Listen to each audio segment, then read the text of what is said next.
Blah, blah, blah. Bah. Bleh. Gotta see if this is good audio by making really bad sounds into it.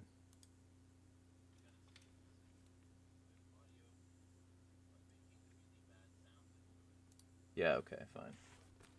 That's exactly okay. Alright, so, finally getting to this fucking stream. I've been trying to deal with a bunch of stuff. I've been trying to get a bunch of stuff off the ground. And, yeah. Fucking stream. Finally up. Hello, Minty. Hello, Valor.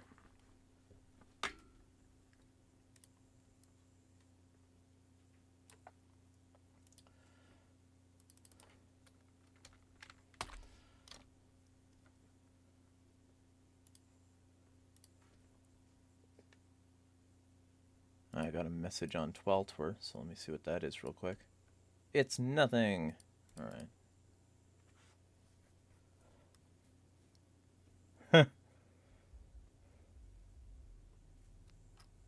Yeah. Fucking just watching some of the notifications on the fucking Daniel Perry tweets where, like, ultimately, he was found to be a groomer, and I'm gonna be making a video on that, but, like, it's fucking hilarious how many people are just, like, coping and seething about that. Like, oh yeah, it's totally not evidence that he's a groomer, that he told a kid to wait until they're older to send him nudes. Totally. Fuck, man. I hate people so much.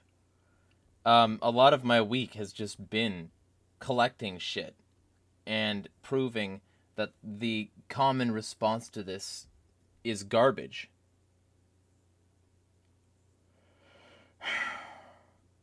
If I was appointed at one point, the interactions this week would have disappointed me. Fortunately, I wasn't appointed to begin with, so I can't be disappointed. You just start at that baseline level of not having any expectations for the fate of humanity, and then eventually you just fucking you realize that the common person is not going to care about proof.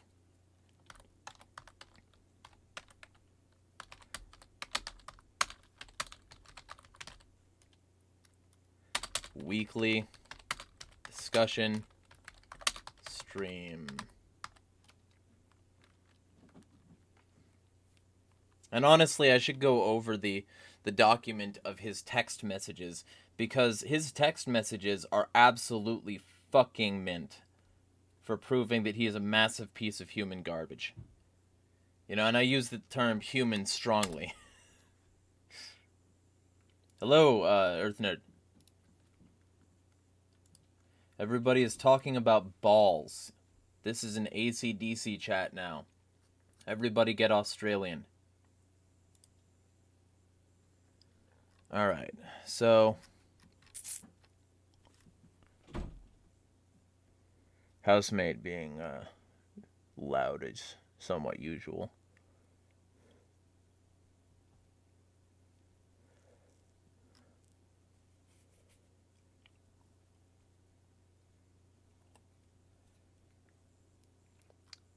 I'm having an IP dispute in my chat. Here.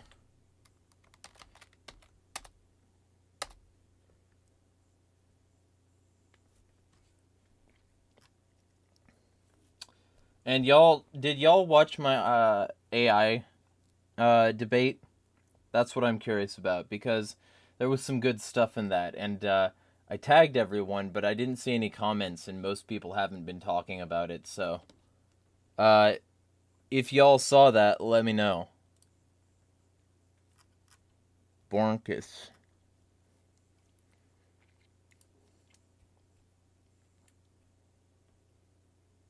Yeah, I saw that. I saw that discussion in Business Non-Casual, and like I might get involved later. I was trying to get gains and also honestly in an argument in a Facebook group message while I was doing it.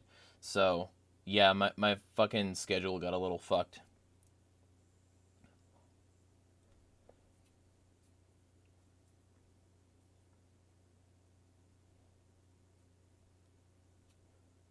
Anyway, I'm gonna close the Facebook chat because it's distracting me. Gonna post this, share this here. Also, I plan to confront Larkin at some point soon. I want to say it'll be either like this evening after this, or it'll be, you know, fucking, like tomorrow, because like he's been recently discussing like that anarchists need to be receptive to criticism. So this would be, you know, a good way to test whether or not he was indeed receptive to criticism. Also, I'm switching to live chat.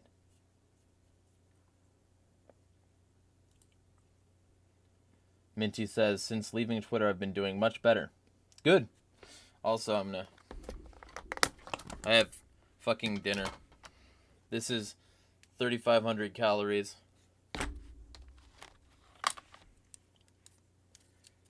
And I'm going to be preparing my protein shake while doing this.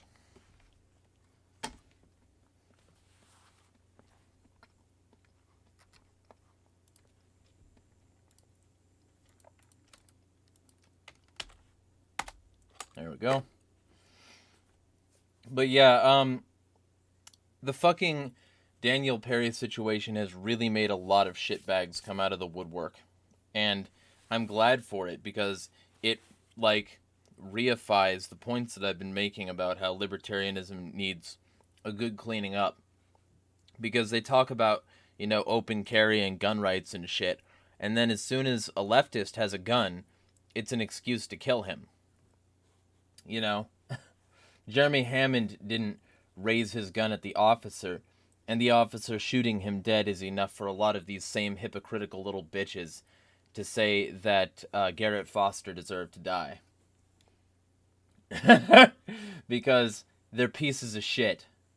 And now, after they've spent all this time defending a groomer, a lot of the same people who call trans people groomers are totally fine completely ignoring that they defended one or continuing to defend one. And let's also be clear that I believe personally, like, and this wasn't what I was talking about just now, but like, I believe personally, anyone who, like, has a tweet up that they had up prior to the groomer things coming out, like, in defense of Daniel, is still defending him. The fact that they, you know, didn't post anything new doesn't mean that their current posts aren't completely in favor of his groomer ass. So there are a bunch of right libertarian transphobes who are defending a groomer. And I think that's fucking hilarious. Hilarious, angering, a little bit saddening. But they'll just defend their favorite groomer. Their favorite groomer, who happens to be also a racist and a fascist and a transphobe himself. So he gets a pass. We don't have to acknowledge his groomer resume. We can just disacknowledge all of that and say, hey, yeah, no, but he's right wing. And he also doesn't like trans people, so he's my guy. I'm on his side. That's what the Daniel Perry situation is. It's a bunch of hypocritical little fucking fascist bitches who can't be consistent to save their life. That's what it is. So that's chia seeds right there.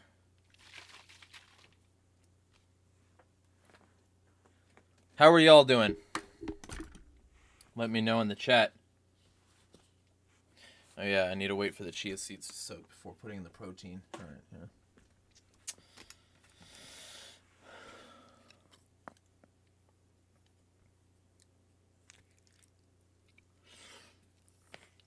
Minty says, didn't he admit to fantasizing about killing protesters? Yeah, not just protesters, also Muslims in general. Like Daniel literally said that he wished he could kill Muslims in Europe. You know? And then he goes in and says might have to shoot some protesters and says that he's going to try to shoot some protesters and claim self-defense. And then he does that. He demonstrated premeditated intent. Then he did the thing. Like, you know how those right-wingers are all being like, oh, Audrey fucking whoever who shot up the Covenant School, that trans person is evidence trans people are wacky. And just look at this intent message that he sent prior to doing the shooting. Look at this intent message, right?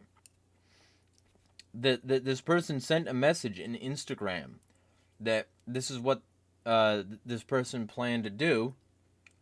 And man alive, that's usable as evidence, isn't it? Ninty says, right libs when trans person groomer, we must protect kids. Right libs when Daniel Perry. He killed Lefty, so it's okay. Yeah, basically. Valor says he got dinner and also said tomorrow is Orthodox Easter and today more drama happened in friend group. Ah, well, I hope your stress levels reduce. I got green bean casserole and chili cheese potatoes.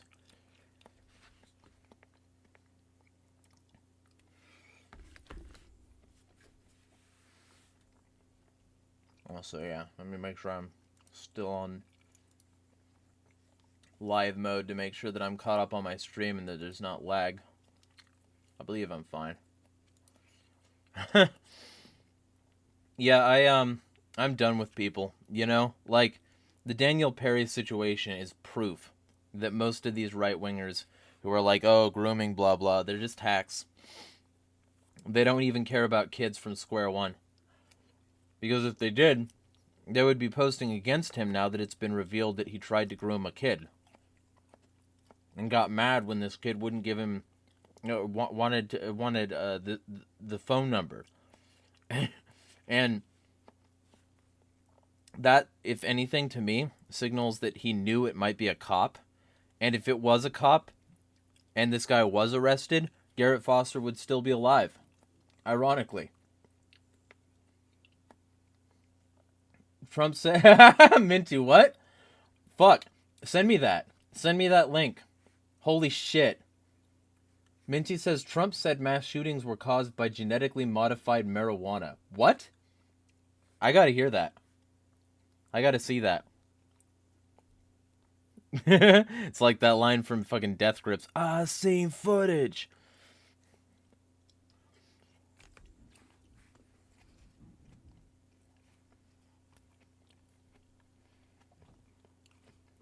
So Valor says a friend accused someone of talking shit without any evidence at all. They talked about it. My friend accused them of... no. That'll happen. Especially in sort of shallow-knit friend groups. I hope that's not the case with yours, but it isn't a lot of friend groups. They're just shallow.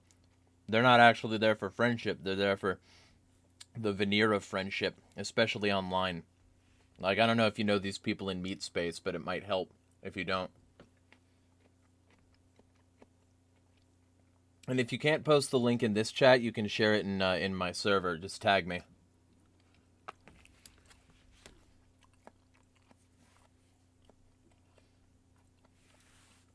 Well, hey, not to sound too cult-like, but if your friend group it ain't making you feel too good, you can always spend more time in the server.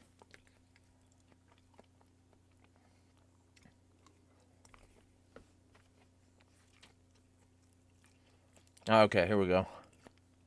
All right, I have to see this. I have to look into this. Marijuana Moment could be an Onion kind of like site, but it could also be legit. So I'm gonna check this out.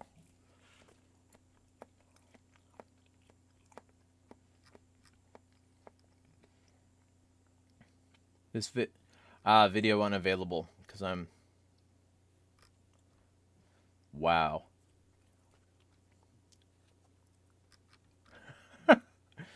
Wow. Okay.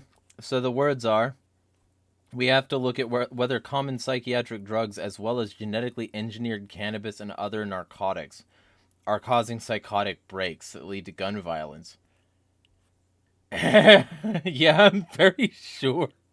I'm very sure that maybe, like, I don't think so. I do not follow the don't attribute to malice what can be adequately explained by ignorance thing.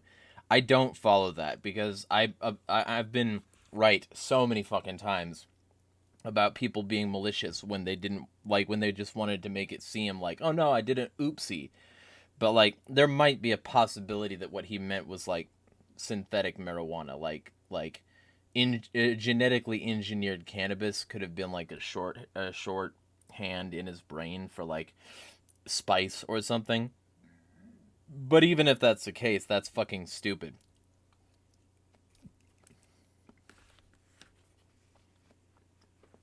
Man. This is a mental health problem, he said. This is a social problem. This is a cultural problem. This is a spiritual problem. But he didn't say how to solve any of that. And he also said, he talked about waging war on the cartels who are responsible for carnage, death, and crime.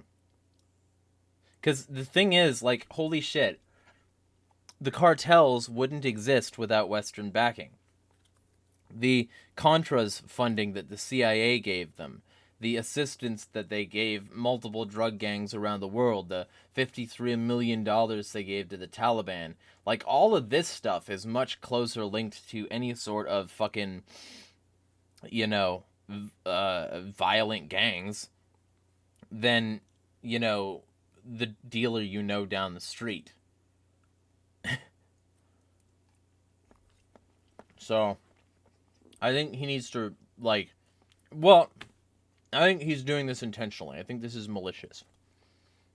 But on the off chance that I'm wrong, he needs to, like, learn how literally any of this works. That's my prescription. He needs to learn how this works.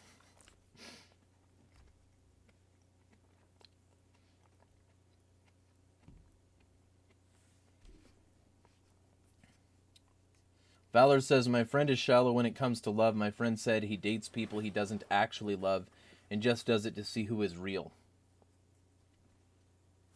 That sounds like BPD to me. I would probably walk away from somebody like that.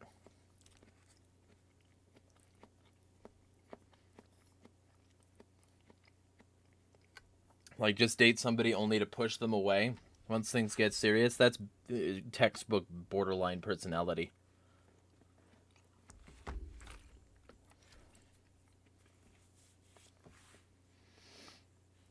But, yeah, like, I mean, it wouldn't surprise me if, like, Trump drove some of the conversation toward, like, marijuana legislation because of a new reefer madness. Or, here's some extra 4D chess for the establishment. If people smoke more weed now in response to Trump, and there's more reasons to jail them, or they're too pacified to actually do anything because they're like, yeah, I'm going to smoke weed to be countercultural. But then they're just, like, on weed, so they don't want to fight. Weed is an anti-fighting drug. And then that would be part of the point, you know? They would smoke weed, they'd be fine. They'd say, I'm not violent and I smoke weed. Yeah, you're not violent because you smoke the weed. And now they have much more social power over you, and you were much more pacified, so you know, didn't have as much revolutionary energy.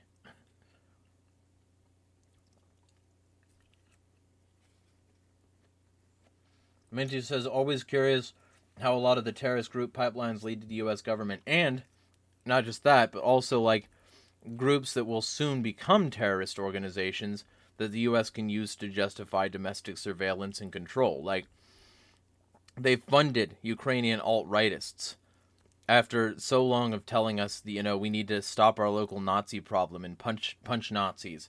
Now they're telling us, you know, no, actually these Nazis are fine.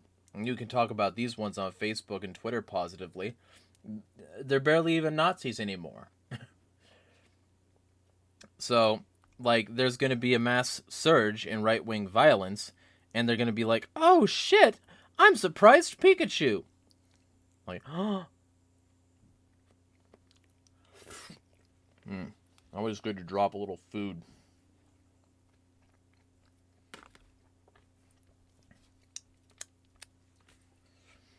But yeah, lots of content coming. This might be a short stream if there's not a whole lot to discuss, but... Jeremiah, did you hear how an Orthodox Christian leaked Pentagon docs? Well, you know, it's arguable that he was a Christian because of the kinds of things that he chose to do and get involved in. I mean, the place was called Thug Shaker Central. But yes, I heard about that, and UV wanted me to talk about that last time, so I did that.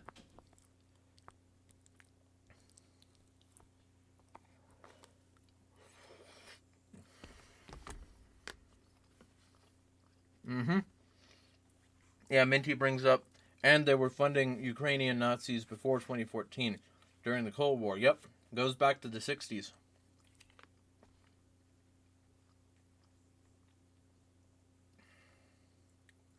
I like how this article says the former president, who was recently indicted by a grand jury and arrested in New York over dozens of felony charges related to alleged hush money payments to a porn star during his 2020 campaign, hasn't previously discussed his belief that there's a possible causal relationship between cannabis use and violence. That's well poisoning. That's hack-assed journalism. This isn't journalism. This is just an opinion post. I get it, you're a weed blog, but at least have some integrity. Like, oh yeah, I'm so sure Stormy Daniels has everything to do with why he doesn't like weed. Or why he says he doesn't like weed. I'm so very sure. Not like he could be appealing to a consumer base. Not like he could be appealing to his conservative base. No. It has to be because he fucked a porn star? What? Like, that's what I don't like about all this stuff, is that he's committed legitimate crimes. Like, that we should be talking about. But we're not talking about those because other presidents have also committed those crimes. They're not going to prosecute the real hard stuff. They're going to prosecute fucking Stormy Daniels' hush money. Like, he ordered a raid that left a little American girl dead. You know? Shot Anwar al-Awlaki's daughter in the back of the neck and left her bleeding out. But we can't talk about that crime because Biden is also responsible for drone murder. And Obama was also responsible for drone murder. And if we start holding all these people accountable, then they won't be able to drone murder anymore. And aw shucks, that would be a bad thing.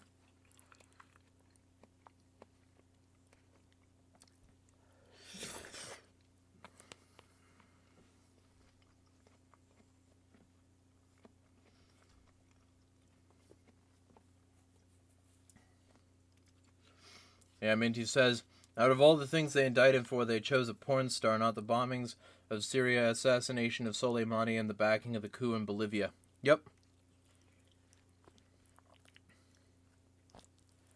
In before I get called a Russian propagandist.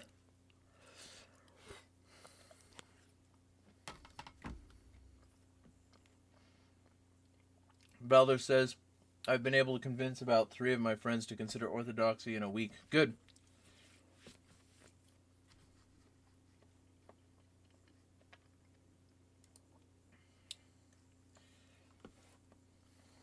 gonna shake my chia around.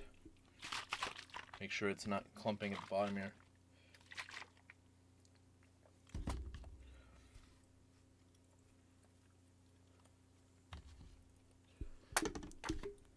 But anyway, anything else y'all want to talk about?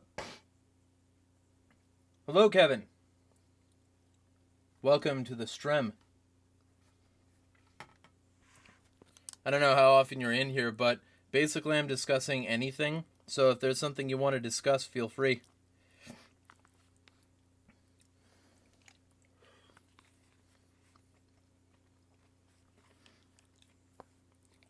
Right now we've already discussed the Daniel Perry situation, the like Trump marijuana thing where he said that it makes people violent, and also that the whole thing like with Ukrainians is like, oh, okay, Minty has a comment. Apparently some countries are considering dropping the US dollar. You know,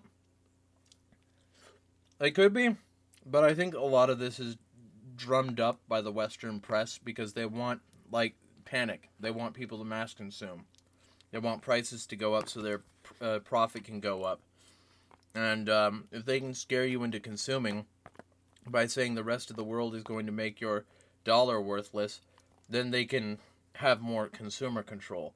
Additionally, the, like, CBDC is coming. So if they can convince people that the dollar died, that it's a dying prospect, then they can much more easily tell people, well, hey, it collapsed, so come on to the CBDC with us. It's something to consider that a lot of this could be manufactured for the interests of the state. You know? I'm not saying how much, because I don't know how much, but I do know that at least some of it has to be.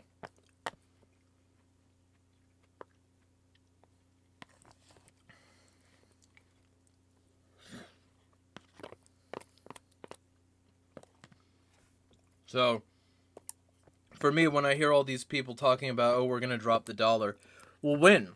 Because I can still buy Chinese-made technology.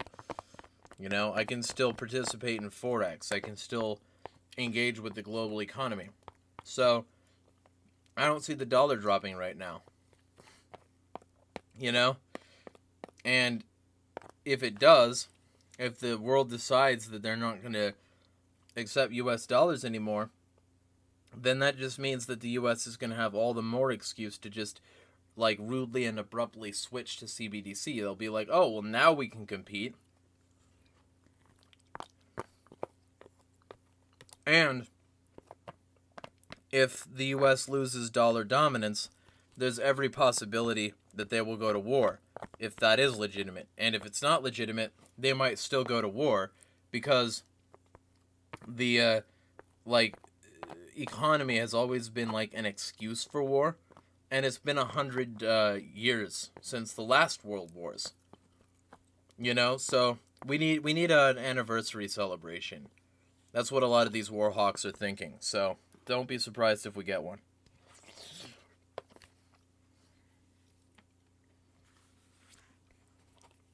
Because the war hawks have wanted a third world war for a while, and they've really built up the global stage for it. There's international Islamic terror threats, there's international Nazi terror threats, there's an international Russian terror threat. There's just so many fucking international terror threats to which they've contributed.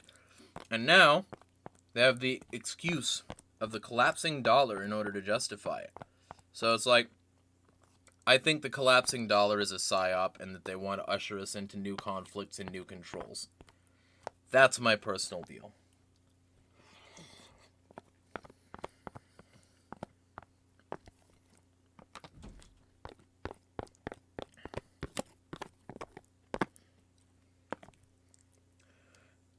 There are comments, Valor. Well, I'll probably be going over most of the comments next week when I actually put out content. I've been collecting a lot for this week. And one of the things that I'm going to be doing is a video on Waco coming up, and a video also on Daniel Perry's text messages. So I've been reading those and trying to get a real feel for what kind of scumbag we're dealing with here. So I will keep you posted. But there are quite a bit of comments that I'm definitely going to read once that happens, though.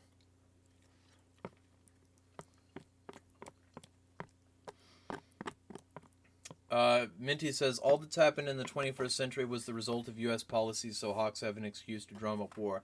Hey! That's not nice. It's also Rothschild policy, Rockefeller policy, you know, Saudi Arabian policy, Chinese policy. Like, all these different interests in the global chessboard, gradually profiting off of misery and death. It's all of their policy. It's not just the U.S., you heartless monster.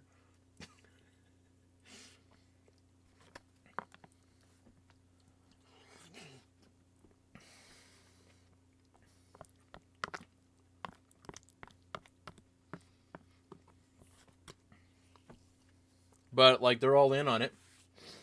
The UN has Saudi Arabia on their councils. The U.S. is willing to work with all these parties. The Trilateral Commission still exists. The 5, 9, and 14 Eyes intelligence sharing alliances still exist.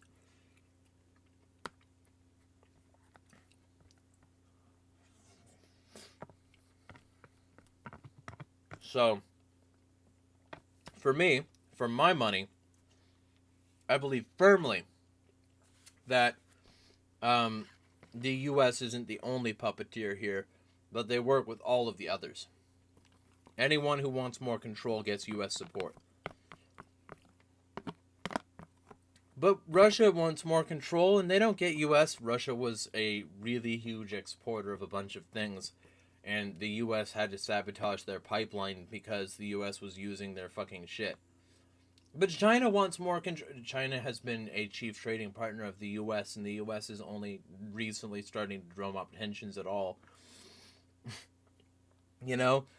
Fucking anyone you can name, the U.S. is in bed with. Libya needed to be brought to heel, and now they have open-air slave markets and huge lithium mines, you know? Yemen's got deposits up the ass. And that's why the U.S. is totally okay with helping the Saudi Arabian government commit genocide. So, it's all the same shit, you know? Potato water. I boiled my potatoes in this, and I'm not going to waste the potato water.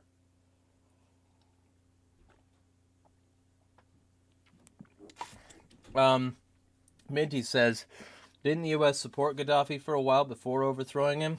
Yeah, but that was before he said, I'm going to get a Pan-African gold currency. Then suddenly there needed to be a regime change, and U.S.-backed rebels shoved a knife up his ass publicly. Valor says Russia says they are Orthodox Christian, but no, they are not at all. No, they are not at all. Russia is really obsessed with orthodoxy. Russian orthodoxy. Of course, just to be clear, if you want an example of tyranny, Ukraine making the decision to ban Russian Orthodox churches, great example. Like, you start banning churches, you start banning opposition political parties, you start banning opposition newspapers, you start banning that which could give an opposing view. Yeah, you can tell the war is about tyranny at that point. Minty says Russia is really obsessed with the idea of being the third Rome. Yeah, but also so is Ukraine. I don't know if you remember, but Ukraine had this platform of like fucking like core planks that they used in order to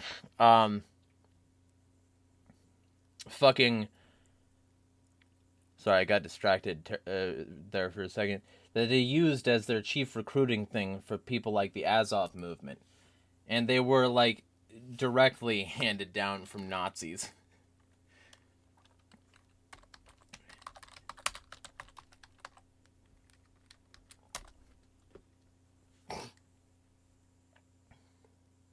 One moment.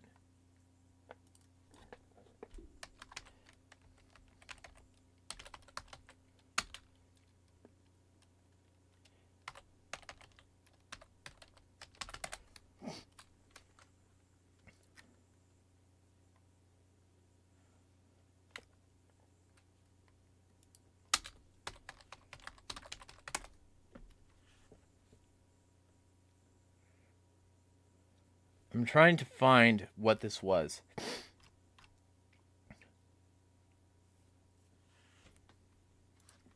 Because I want to read this for y'all.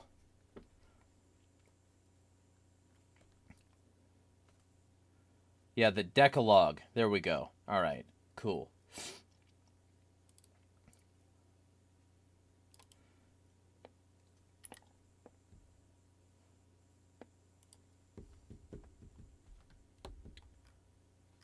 All right.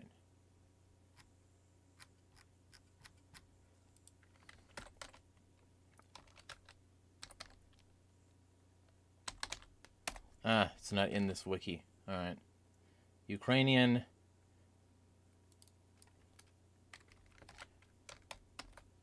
Decalogue.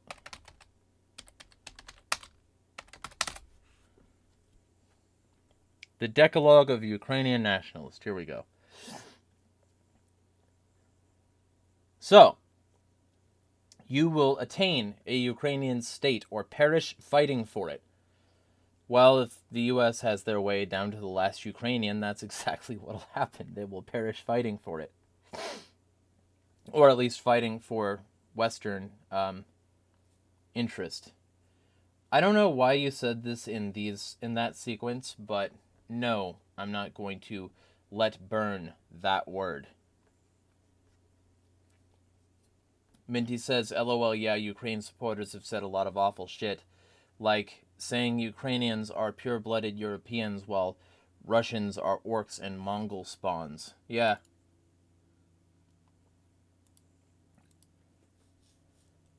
You will not allow anyone to tarnish your people's reputation or honor. So you have to defend the honor of the Ukrainian government. Remember the great days of our struggle for liberation, including working with Nazis like Stepan Bandera. Be proud that you are heir to the fight for the glory of Volodymyr's trident. Avenge the death of the great knights. Do not discuss with whomever you can, but only with whom you must. You will not hesitate to commit even the greatest crime if the good of the cause demands it. With hatred and deceit, you will receive the enemies of your nation. Neither pleading nor threats, torture or death will force you to reveal secrets. And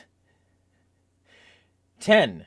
You will strive to expand the strength, fame, wealth, and area of the Ukrainian state, even through the enslavement of foreigners. Even through the enslavement of foreigners. You ask me, any country built on those principles and having deceit, enslavement of foreigners, and committing great crimes, you ask me, that country isn't one that I want to fucking work with.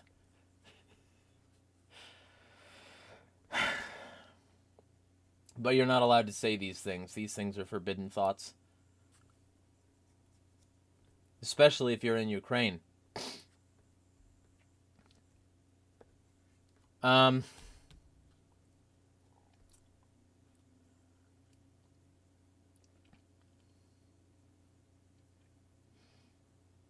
Valor wants to know if there's any Christian books I would recommend. The Kingdom of God is Within You by Tolstoy.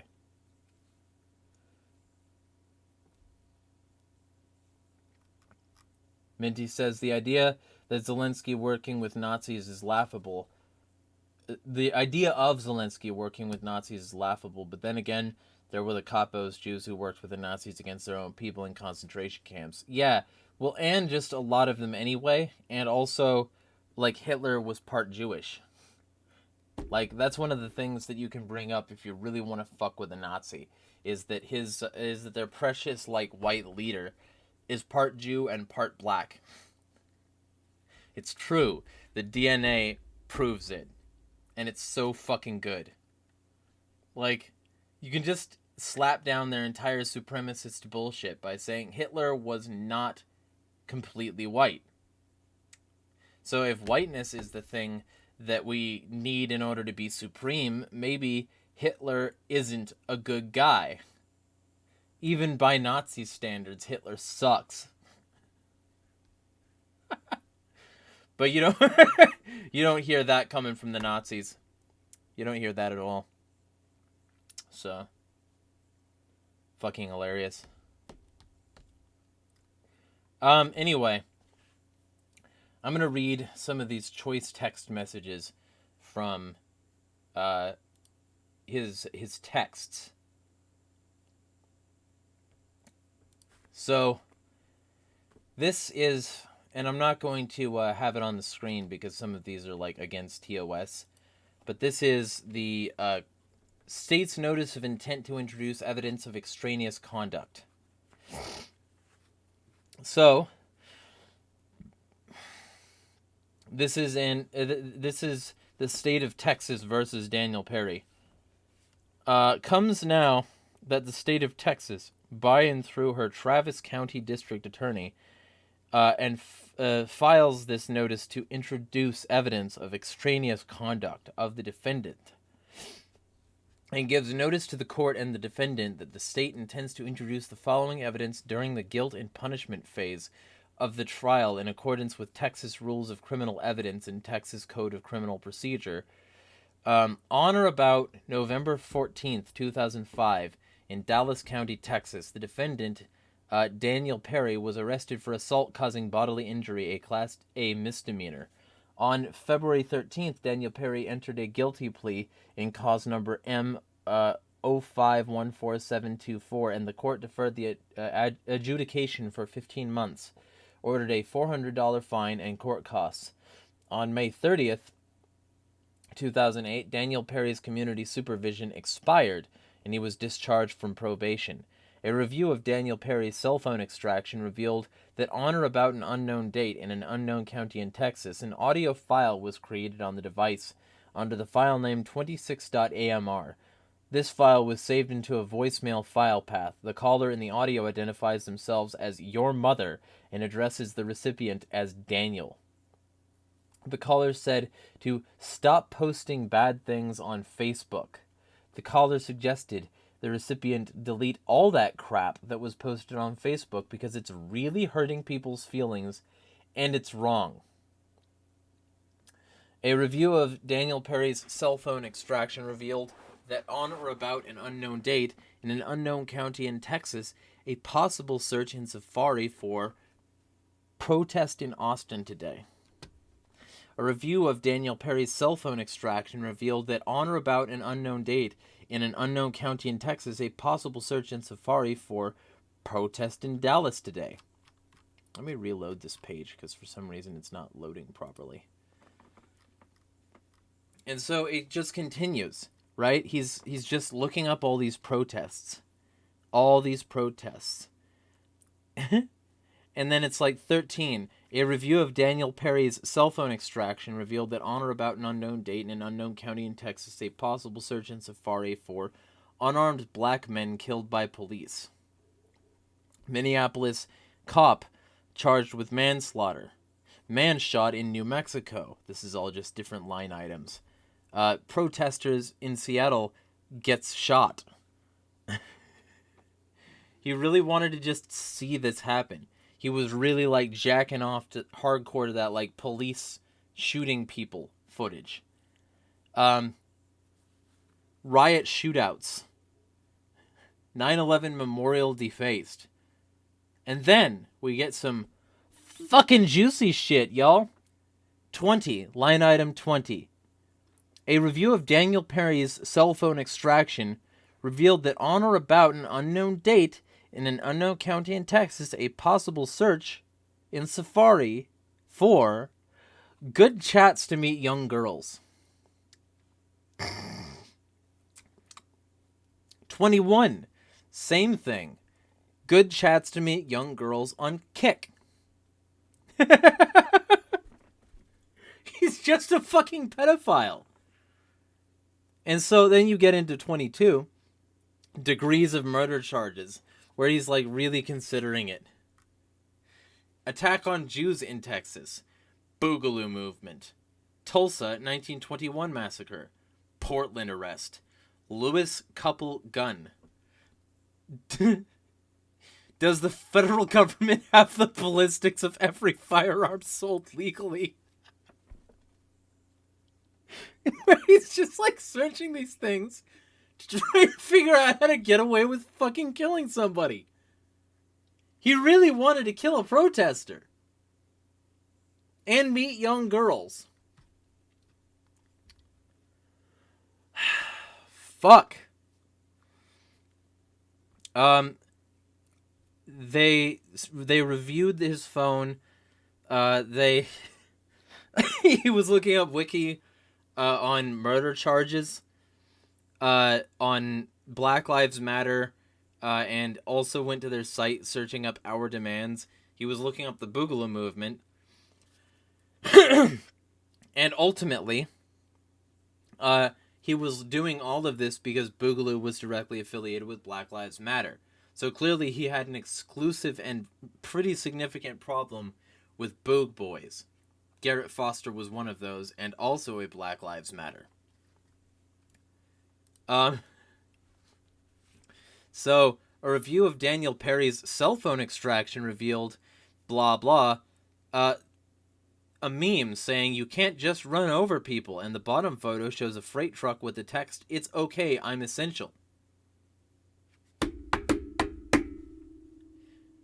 Another one, where it says, when you're a protester and try to jack the wrong car.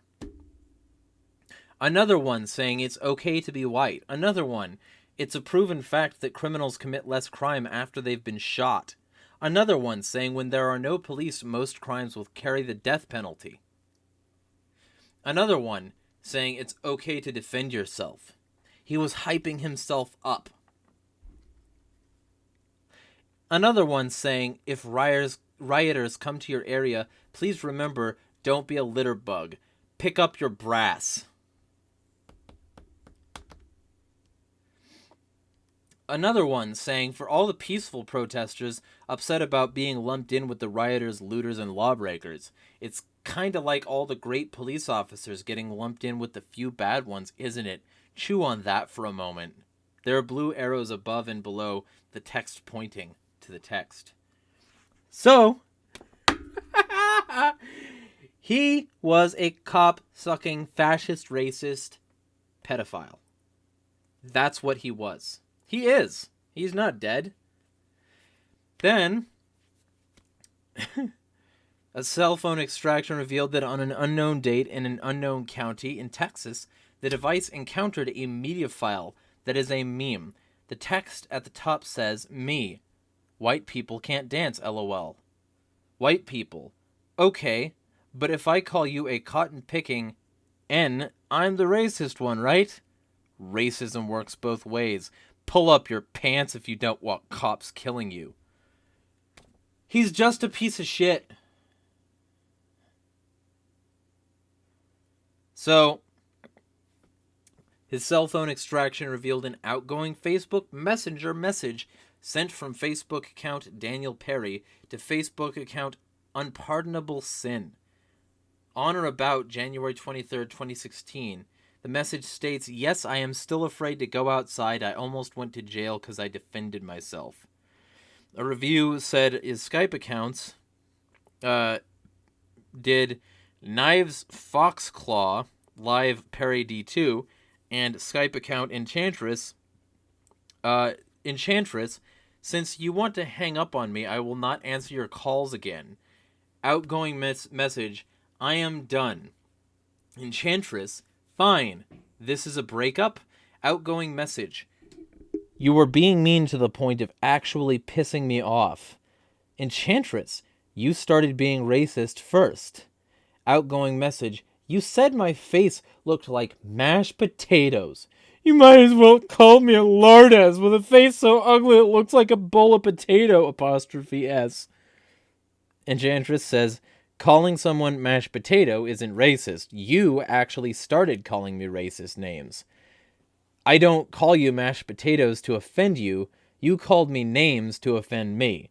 You wanted to hurt my feelings. Otherwise, you wouldn't have said those names. After you started being racist, so did I. You shared to be racist. And until you apologize, we are breaking up.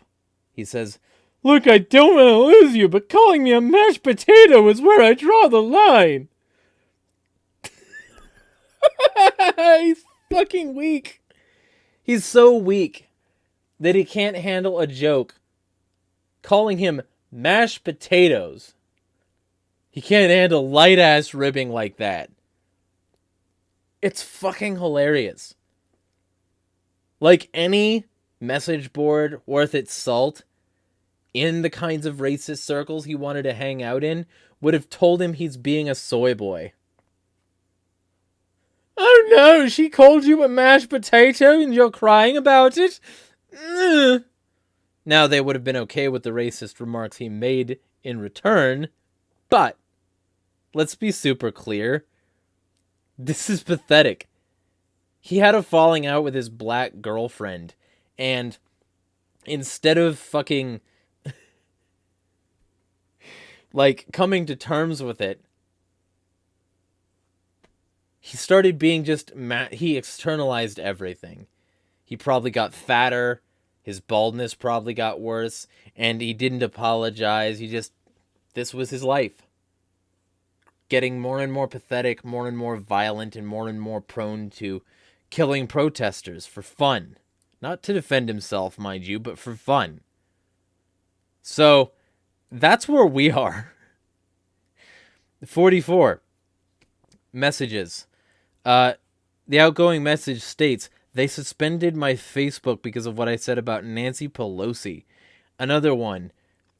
I am about to get my Facebook banned again because of what I said about transgenders.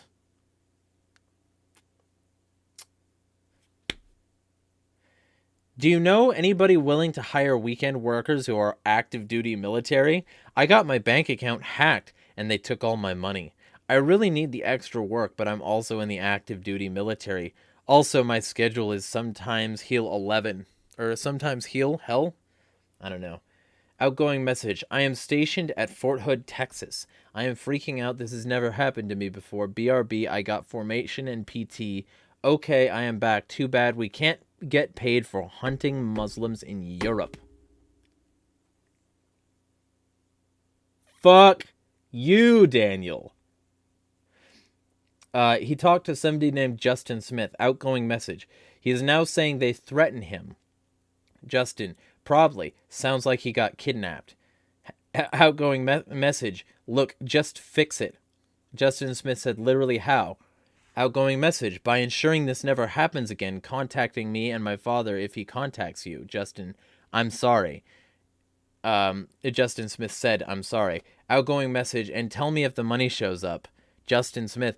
Tristan Skies. That's the name I got. Money's gone. Or by the time we find him will be.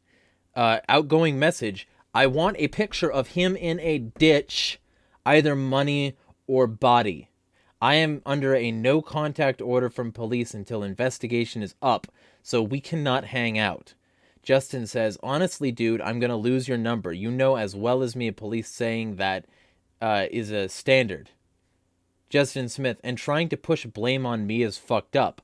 By the way, we both know the police saw that for everything, but it's not held because no paperwork or charges. So you're literally just lying. Outgoing message, I am legally not allowed to talk about said issue anymore. I will hit you up on the DL. Where he's trying to get somebody killed. This guy is so fucking stable. This guy is a picture of mental health conservatives.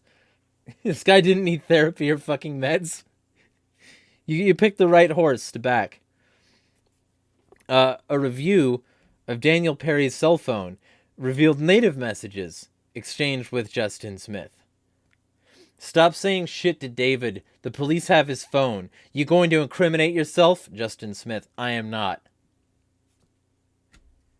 He's a violent piece of shit. On January 21st, 2020, Facebook, the status update shared a tweet from David Hogg. Text vote to 954954. In the tweet, David Hogg says VA is in a state of emergency. Virginia is in a state of emergency because white supremacists and Nazis are using their Second Amendment rights to shut down the First Amendment rights of students, veterans, and clergy. Portions in italics have been highlighted by an unknown person. There is an image of David Hogg, and then below that, quote, the actual people at the VA Virginia rally, with an image to the left of 3 American men carrying assault-style weapons on slings. One of them is wearing a sweatshirt that says Black Guns Matter. On the right, there is an image of people holding signs saying gun rights are trans rights and anti-racist pro-gun. But we know he's not pro-trans rights or pro-black. He's a piece of shit. Review of Daniel Perry's cell phone extraction revealed that on or about February 22nd, 2020, he said in a text message to somebody, Governor, turn in your firearms or we will have to confiscate them. Then below the text, an entire generation of vets, preppers, boog boys, and rednecks. There is a photo of Brad Pitt looking pleased with the text. Actually, we're all tickled to hear you say that. Okay, you get the point. You get the point. There's so many more. There are so many fucking line items here, not the least of which is where he tries to get in with a girl, and I'm going to do that before answering your question there, Minty. But wait, and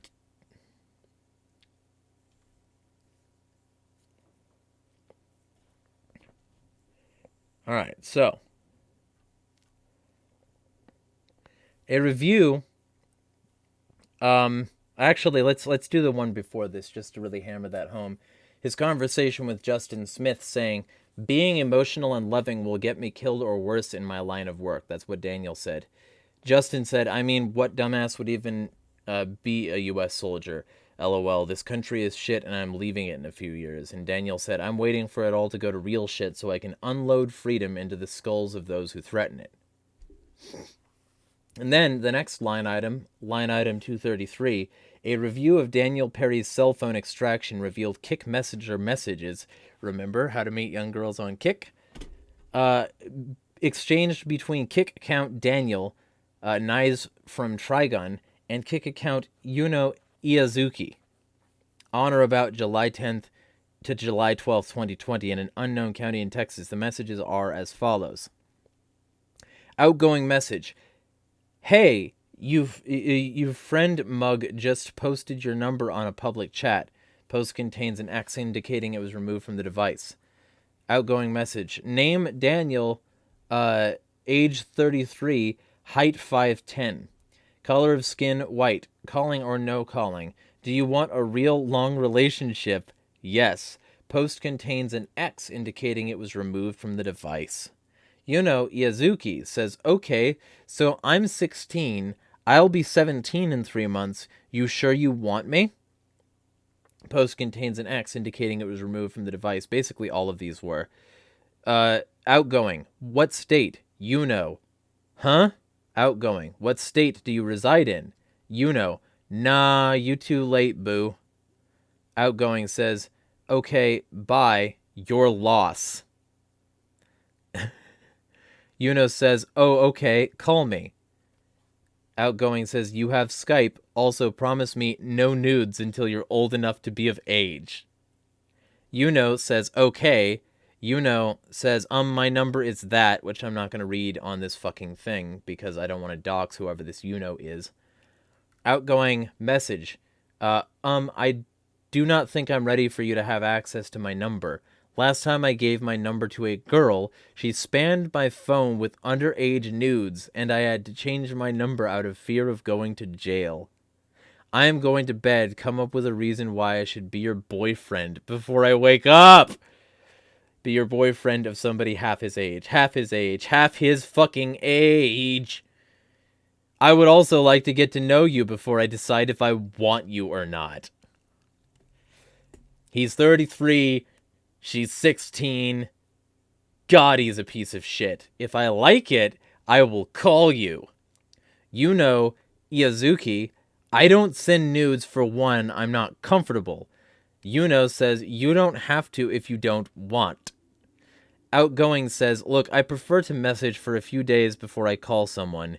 You know, get to know them on an individual basis, like their personality and stuff. I work in a field where I have to be careful and not lose my security clearance, because without it, I lose my job. So, why an old man like me? Yuno says, what do you mean? I don't want you. That's where the conversation ended. Yuno said, I don't want you in that way.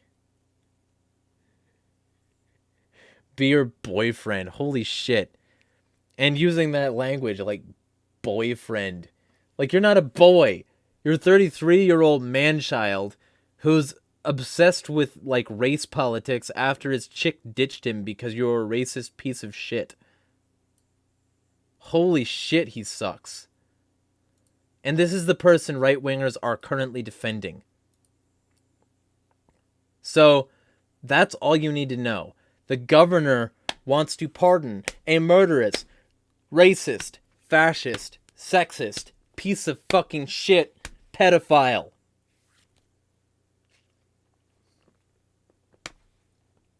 Here's your sign.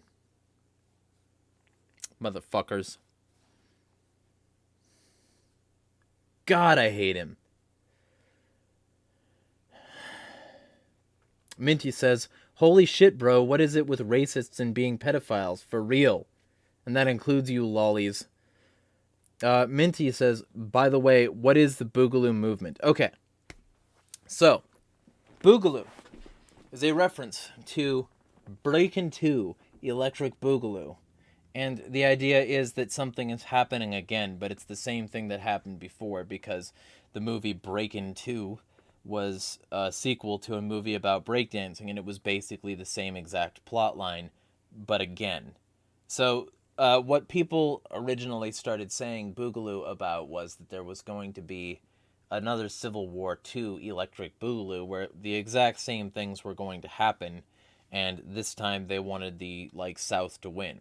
So the roots aren't great, but then it sort of converted with a bunch of people saying, yeah, I wouldn't mind a little bit of chaos to shake apart this fucking fascist regime.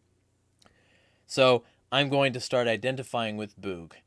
And I'm going to say that we need this now so that we can move forward and potentially get anarchy. And it became basically an anarchist libertarian movement, not a far right sort of the South will rise again style thing. And it, at that point, grew alliances with Black Lives Matter, with trans movements, with leftists in general. And got interviewed on places like Jimmy Dore and shit like that. And I'm not going to say who that was because he doesn't want me to, and we're friends. So I'm not going to talk about that. But what I will say is that he's a good dude. And I will say also that the Boog movement is full of a lot of good dudes. So ultimately, there are a lot of people in this movement who just want, like, a better future, right? And so, like, it's essentially, it's Boogaloo, Boog, Igloo, Luau, different iterations or party or whatever, iterations of the same idea in order to sort of avoid social media censorship of certain things. Because especially a couple of years ago, people who used that word and identified with that were being mass censored. So they started to switch it. And then Luau is one of the things because it got turned into, like, Boogaloo Party, because Boogaloo is, you know, just like fucking, it's related to partying. And, like, doing that, like gradually changing it, the luau gave it the floral Hawaiian aesthetic. So you could just like post the floral Hawaiian aesthetic on something and it would make it more boogaloo, like aesthetic E. And also, of course, the big igloo, which is something you'll see as well. You'll see floral patterns, you'll see big igloo, you'll see operator helmets and things like that with like night vision goggles and shit like that. You know, you'll see stuff. So that's essentially what Boogaloo is. It's a transmutated thing with like honestly pretty bad like original roots that has promise for actual solidarity. Minty says, so it started with neo-Confederate roots, but with the growth of the movement, it went toward a more anarchist direction. Yeah, it's basically just anarchists now. Like, right-wingers barely identify as boog boys anymore. At least, like, you know, authoritarian right-wingers, like lib-right. You'll see a lot of those there. Jack, hello, Jack, says, like, post hibiscus flowers and merry men. And also says, freedom, that's what unites us boys. Hawaiian igloo revival. And also Jack says, hibiscus tea has a cooling effect on the body. And it's also antioxidant, and it's good for, like, cardiac muscle. So, scrolling up.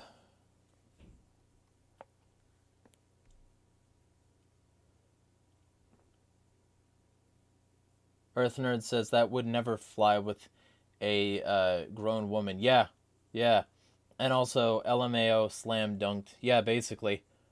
Like a 16-year-old girl knew he was full of shit. And notice that he was real interested in the like the Yuno Iazuki thing. It's almost like a lot of these people get into sort of racist pedophilia from places like 4chan, and that's why they seek out Japanese things in Japanese culture, because they were both radicalized and allowed to be fetishists for this sort of thing in those circles. So they latched onto that bullshit. You know? Minty says, I normally don't like using these words, but a dude oozes with soy boy beta energy. Yeah, yeah, yeah. Valor says, I wish to teach lessons of who to lend wellness to.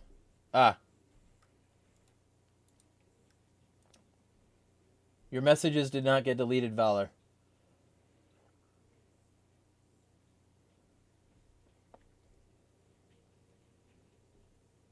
Jack says, fortify yourself, I love loose leaf tea.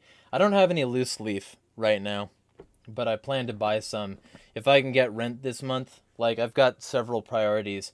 Basically, I need $600, so if I can get rent this month, and also all these expenses that I have coming up, basically the plan will be to get a bunch of things like loose leaf tea. And also, yeah, actually, before I forget this, I was a worm before I am a man. This is the chia that I started soaking earlier, so I'm gonna make my protein shake now.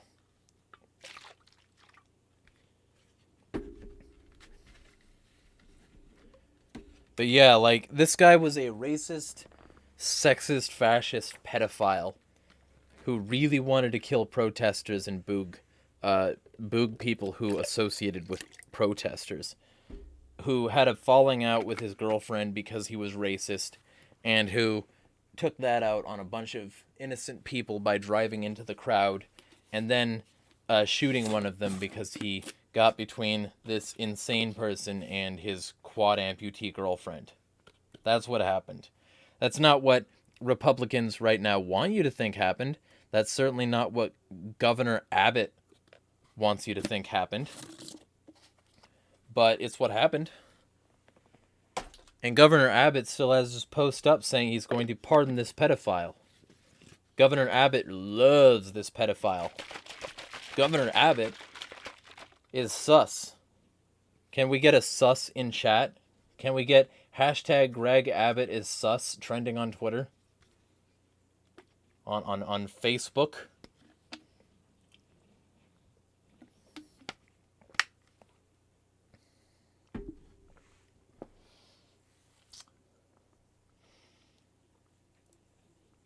Yeah. I'm I'm so incredibly done with people because everything I just read was real. That's from the official court filing. And there's still people defending this scum-sucking piece of shit. There's still people defending this scum-sucking piece of shit.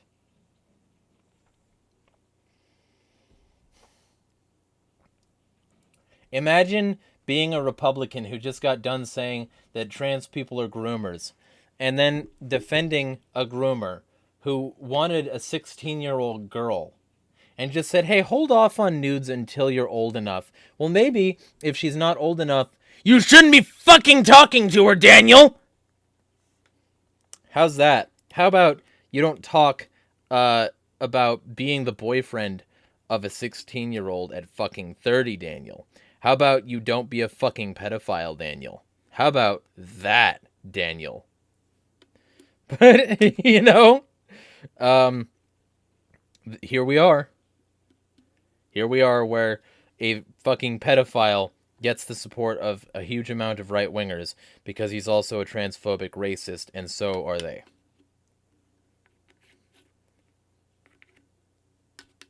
For real. That's what it is. That's what it boils down to.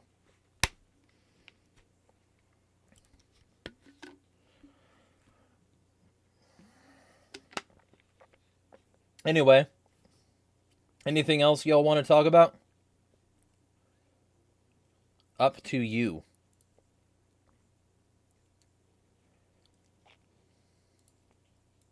Let me go check my 12th were and some various other things.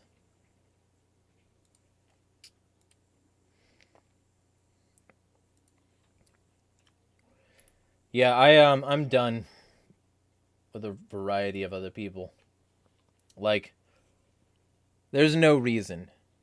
There's none to support this kind of thing. But here we are. Here the fuck we are.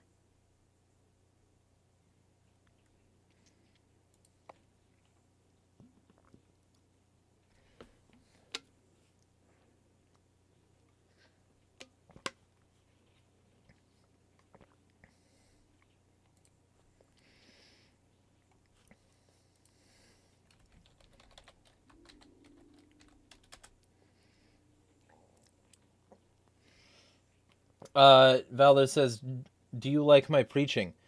Yes, although I think it's going to improve when you read Tolstoy. So let me know when you finish that. I can actually send a link if you want.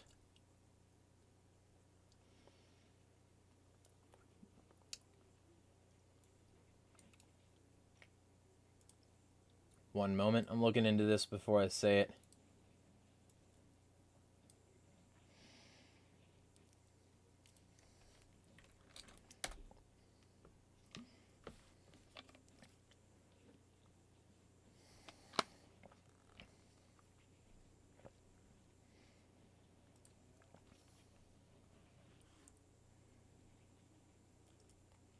I'm reading this on the Washington Free Beacon.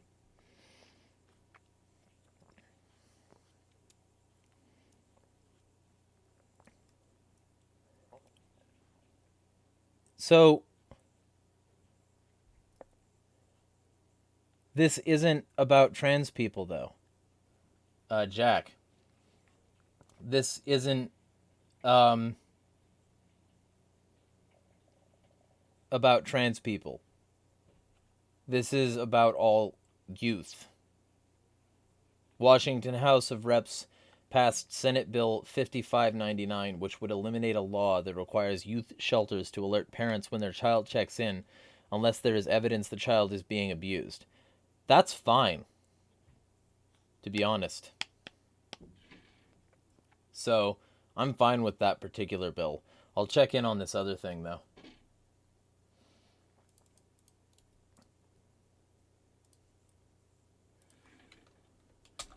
Because children should be able to run away if they feel unsafe.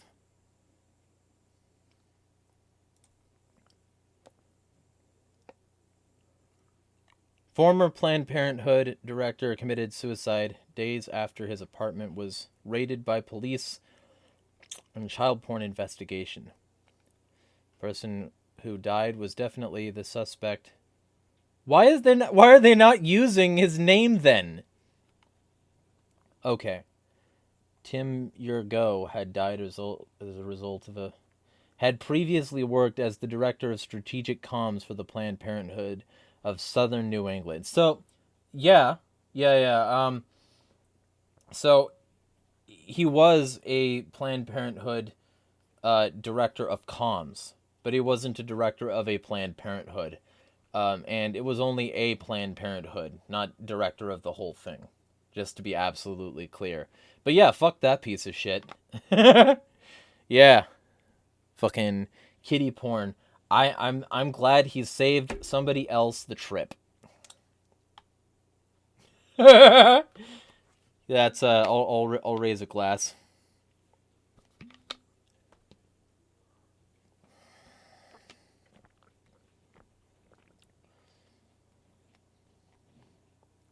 Police botched the raid when they accidentally went to the wrong residence and broke down the door to his neighbor's unit. Fuck you, piggies. God, they're so stupid. The neighbor, Stacy Wesinter? I don't care.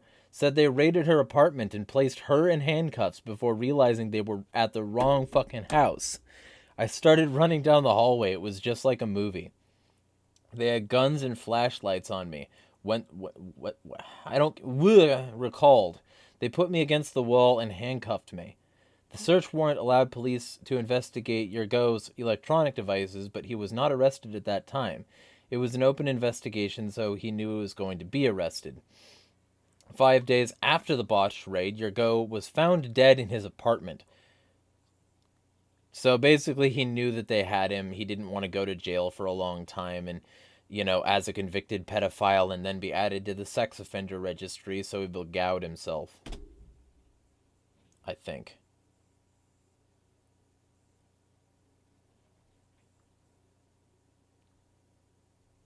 He also posted about his hatred for Glenn Beck, the founder of The Blaze.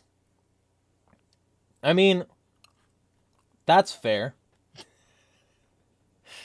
Let me look at this post that this guy posted if Instagram hasn't taken down his account.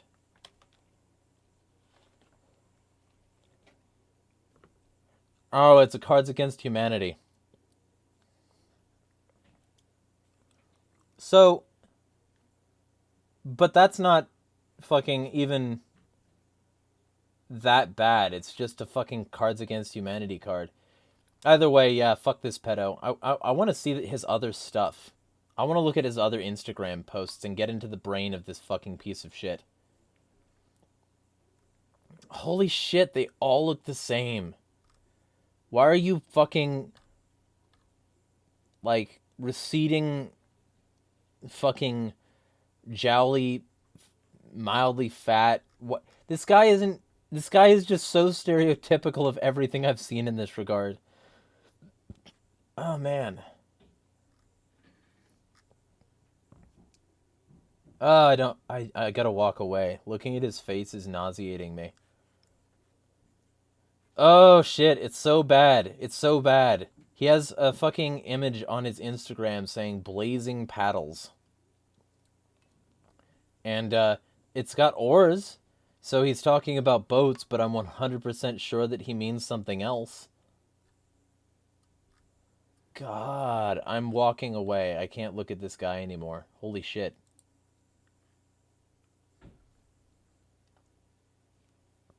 Fuck.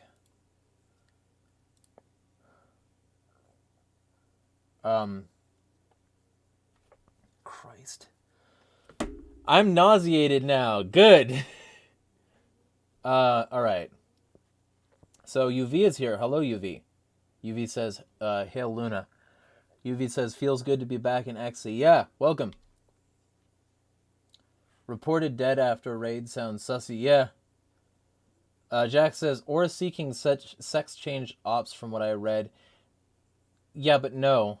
Comma, like that comma. I'm so used to using speech rec. I need to stop that. I need to, like, really dial in and learn to type. It's faster once you get good at it. But yeah, no, I don't see any evidence that that's what it's about. FL passed a death penalty bill for child rapists. I don't care about that. I mean, as long as the common person isn't allowed to defend themselves and others because the state has claimed a monopoly on force, there's going to be child predation because there will be so many more, like, so many less stakes than there otherwise would be. And they can just make the decision much more easily that way. I'll put it that way. So, you know, just being clear here, I don't support the death penalty. I don't support government being responsible for killing people, especially since a lot of the people on death row are innocent, as covered by the Innocence Project. So, just to be clear, I support other sorts of penalties and not done by the government.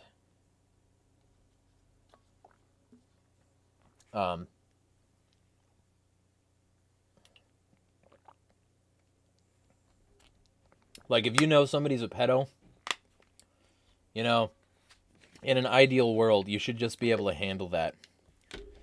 In an ideal world, Daniel Perry would not see much light.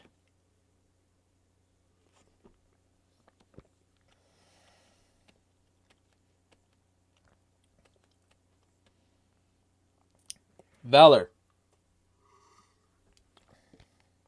I will not say what penalties I support on YouTube for pedophiles. I'm not going to say what penalties I support. I'm not going to say it. I think you can tell from the look in my face what I'm thinking, though.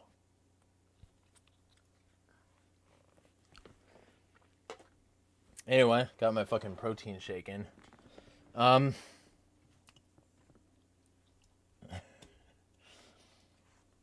So, Valda says, cheers, Jeremiah 051 is up. I might see if my friends will join. I put the link on Twitter.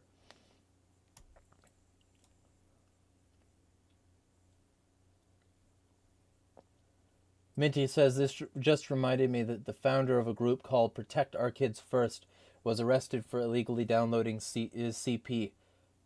Ooh, I've got to see that. Let's see about that. Let's see about that, Minty.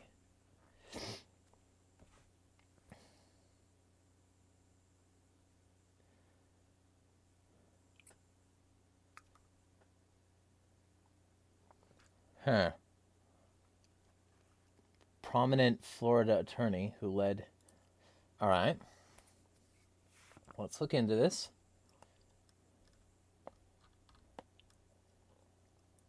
I'm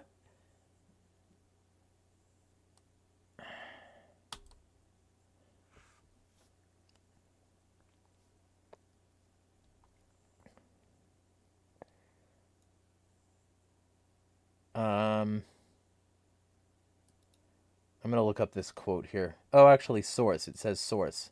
New York Post, April 3rd, 2023. Florida lawyer who represented sex abuse victims faces child porn charges. This is like Eliza Blue all over again.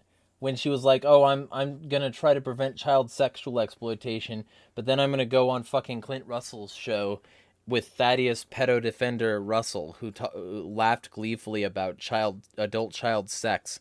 You know, he like Eliza Blue's like on this guy's side and sucking him off for like an hour.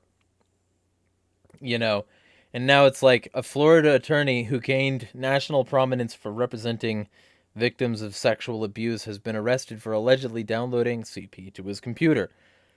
FBI executed a search warrant at the West Palm Beach apartment of Michael Thomas Dolce, 53. He looks the fucking same as the other guy. He looks the fucking same as the other guy. Oh, he looks the same. They all look the same. Motherfucker. It's like an archetype. I can look at somebody and peer into their soul.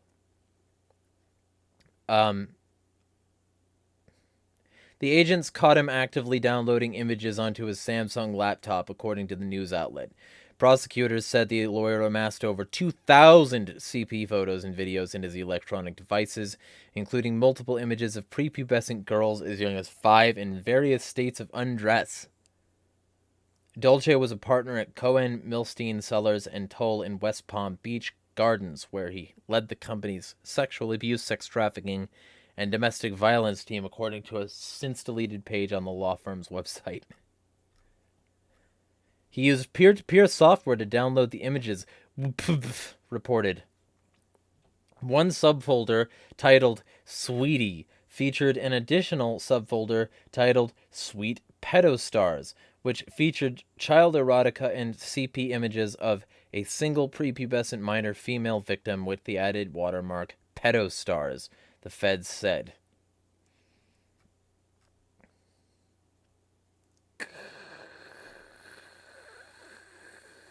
That's the sound of static in my brain. My brain doesn't like any of this. Motherfucker. Well, he didn't off himself. So, either he didn't get to it in time, or it doesn't matter to him.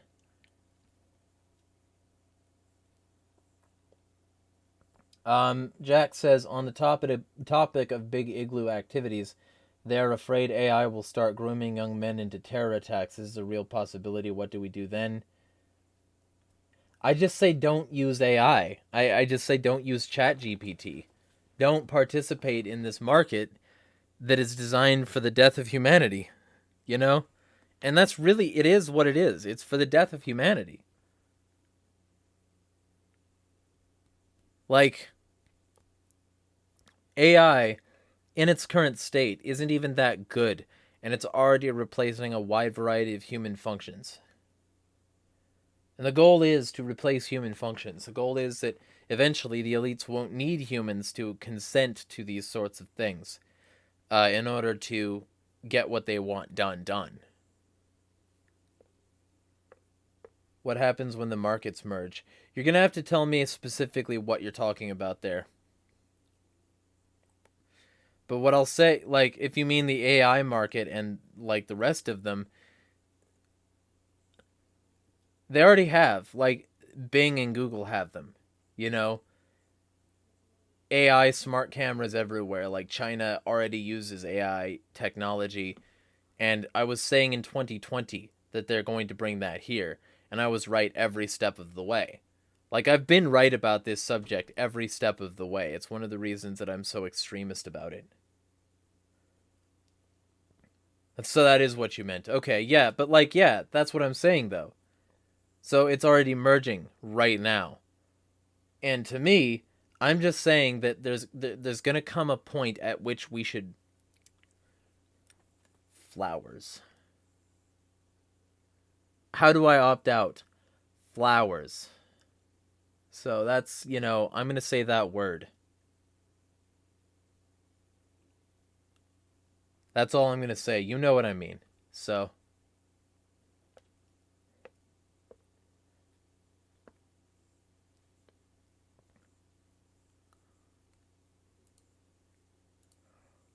But yeah, like, the AI thing, I'm all about opposing every aspect. Have you been watching my videos or just coming on my streams, Jack? I'm curious about that. Because there was a recent one that that would probably appeal to you if not.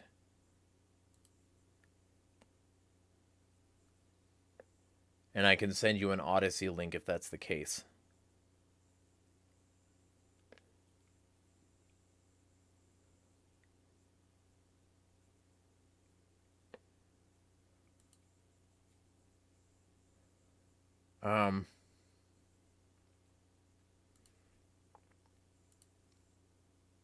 My channel page.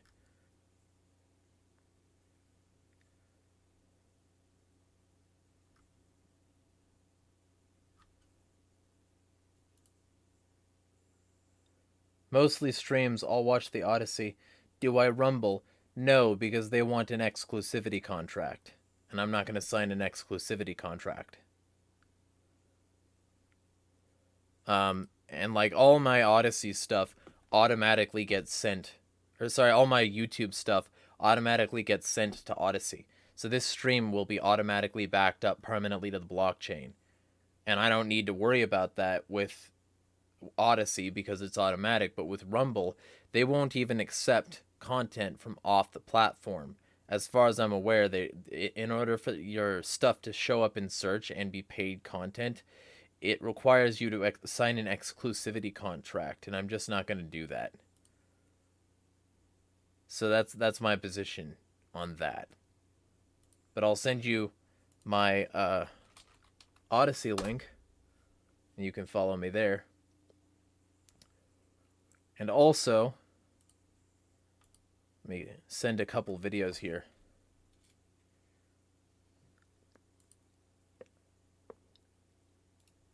Actually, I'll just send this one. This one should be fine.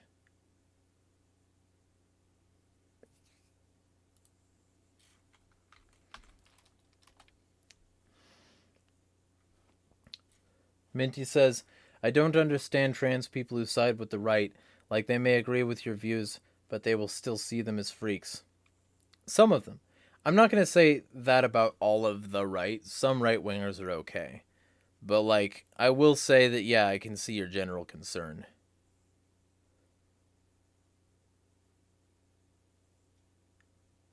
So, like, that link, that second link, is a video, and that video is about the digital fence they're building to keep you in. The TikTok ban, for instance, which isn't a TikTok ban. It's a ban on fucking everything. It's gonna like allow for the censorship and control of the entire internet. And at the same time as they're doing that, they're demanding Real ID to enter airports, which means that Real ID is now the law. It's going to be the law May 7th, meaning that in order to move anywhere, go anywhere, do anything, they're going to require that you display a very high-tech ID that's affiliated with your biodata. Minty says, I lean more to the left but not full on tanky. Well, I would recommend you read Bakunin, because you don't have to lean, you don't have to not lean extreme left in order to not be a tanky. Tanky is just authoritarian libertarian axis, and way at the top here on the authoritarian axis. So like you could just be a Bakuninite or a Tuckerite or any other number of like left-leaning anarchists. You don't have to be a tanky if you want to be a leftist. Just like Jack doesn't have to be a Nazi in order to be a right wing. A tanky is someone who apologizes for Maoist and like Leninist violence, like authoritarian leftist violence, basically. It's a shorthand for it that started because of Leninism.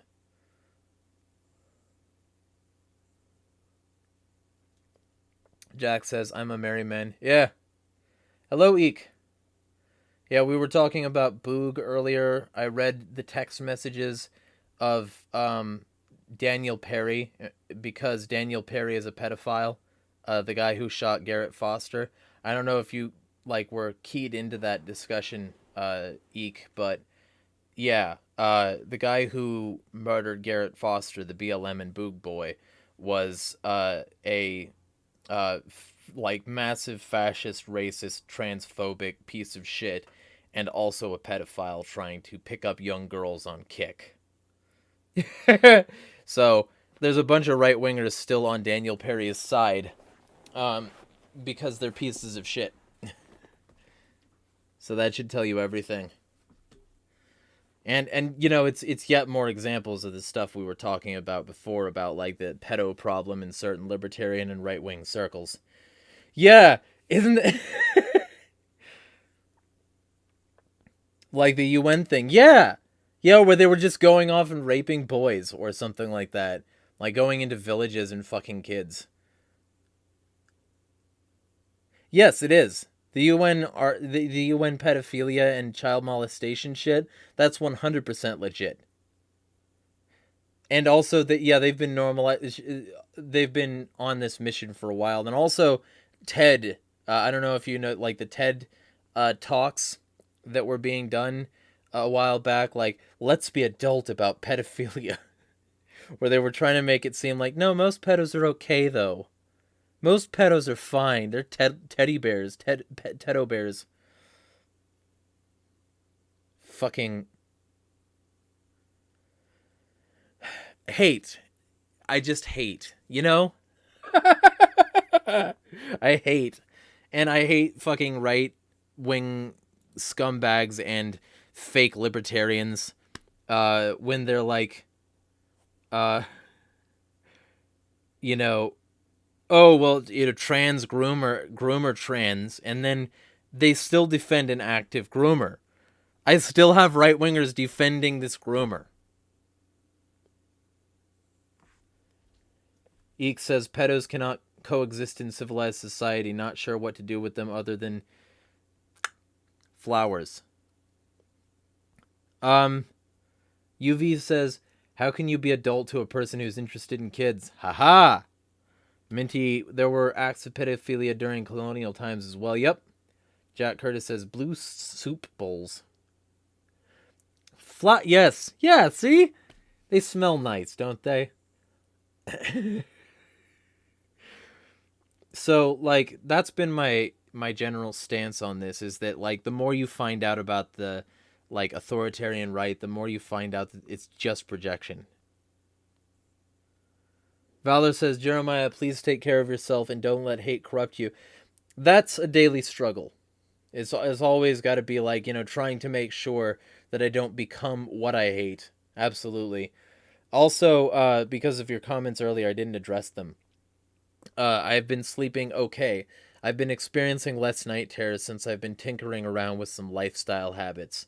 So I'm going to stick with those lifestyle habits as much as possible in order to continue mitigating the night terrors. If I could completely eliminate that and never have another night terror, that'd be great. And I'll write down my success story and how I did that, so that maybe it'll help somebody else.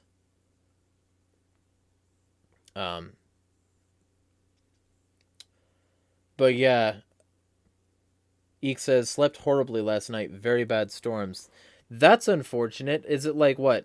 Like house destroyers? Or was it just like loud?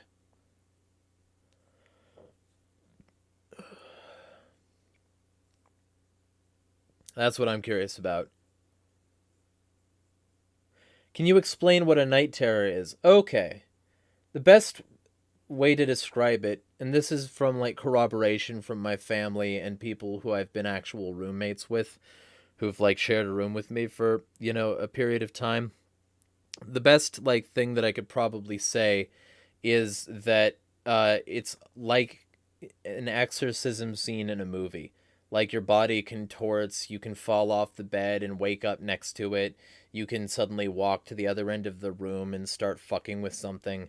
Like, night terrors are basically your body deciding that you don't get to have a good night's sleep.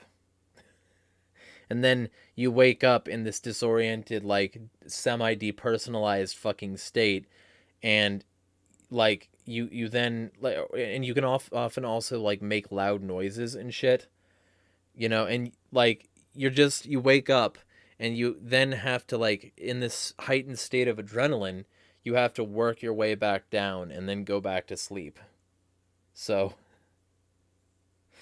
yeah.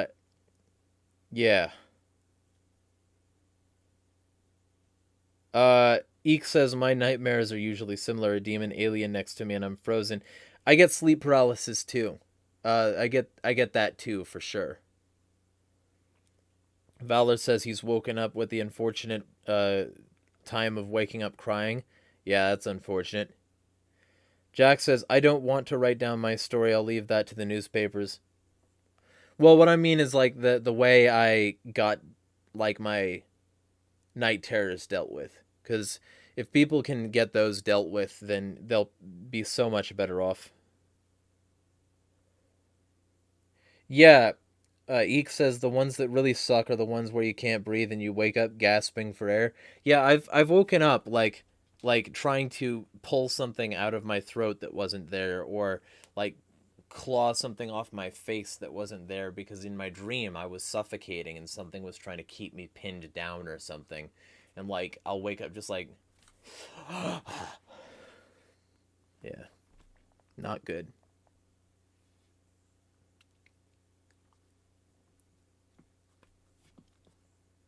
Valor says he may need to seek therapy. Yeah, I mean, you do what you gotta. And it would certainly give you a personal experience that you could say, like, to your future therapy patients, because you're going into psychology at some point. You can say to them, you know, I've been where you are. I'm not perfect. Jack says that must be horrible. It can be. It's a result of a long series of psychological and metabolic conditions that I won't take pills for. And recently I've been trying to dial in ways to non-medicatedly deal with it. And I haven't had a night terror for a week. So, like, I want this to work, and I want to tell people how it worked. That's what I want to do.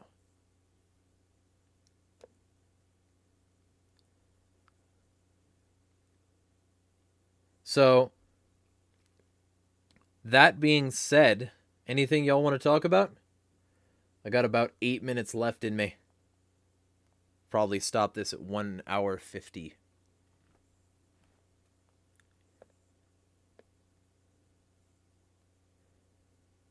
I've heard of this before. Any difference with drinking milk before bed? I haven't tried that. I also don't buy milk as a matter of course. Eek says he's had more wild dreams when I drink goat milk before going to sleep. Ah. Yeah, well, I don't buy milk. I buy like half and half or like heavy whipping cream to cook with, and I don't drink milk anymore. I can't remember the last time I had that, so I couldn't actually answer that. But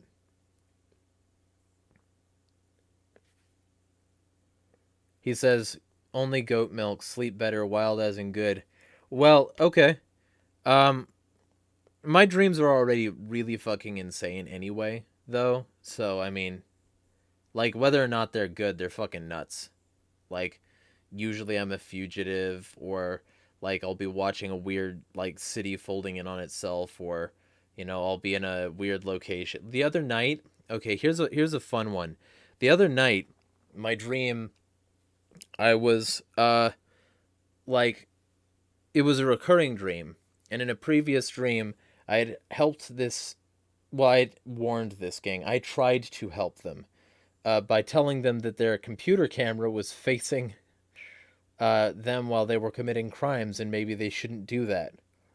And then, like in this sequel dream, um, what do you know? They got caught because their computer camera was facing them, um, and they started to get violence committed upon them, and one of them ends up dead, and there's a pile of their ears that just keeps on like finding new places to be in the fucking room.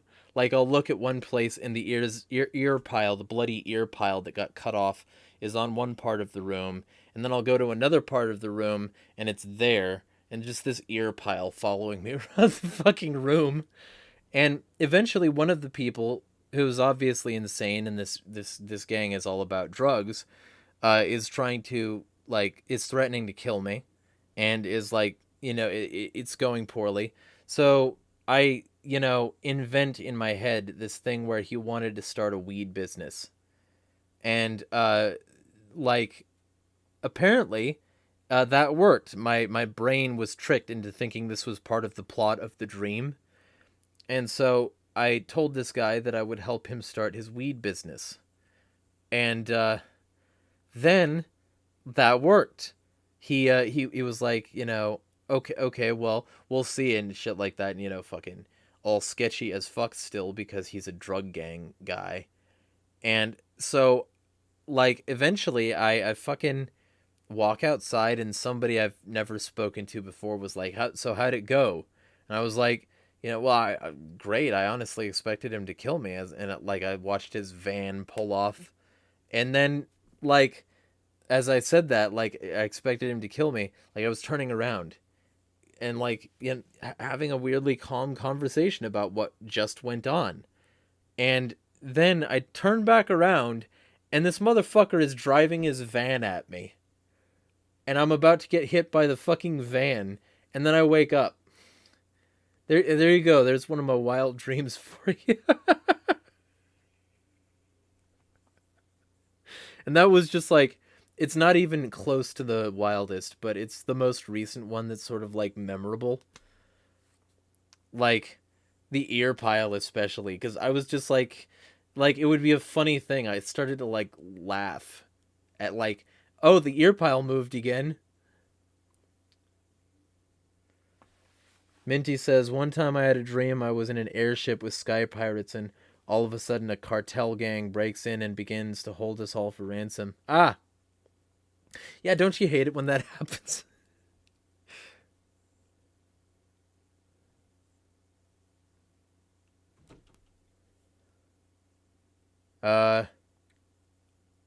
Valor says, more drama with friend group. I'm gonna lose it. Jack says, friends don't bring drama, they bring peace. There's some truth to that, but like, you know, I'm not one to talk about that because I argue with friends all the fucking time. So, you know, it depends on the dynamic. Ever look into what dreams mean? I used to, but I don't know what a moving pile of ears would mean. So, if you can find the esoteric symbology transliterating a moving pile of cut off bloody ears, let me know. Minty says it's also weird because I have dreams where I do normal things like going to work or eating at Burger King. Yeah, it's still funny how people don't believe me when I tell them that my standard meal at Burger King, like if I go there, because I don't go there a lot, so I want to like eat what I eat there. My standard meal at Burger King is 2 Whoppers, 2 original like long chicken sandwiches, and a large fry. That's my standard Burger King meal, and people like, you can't eat that much. I'm like, you've never seen me.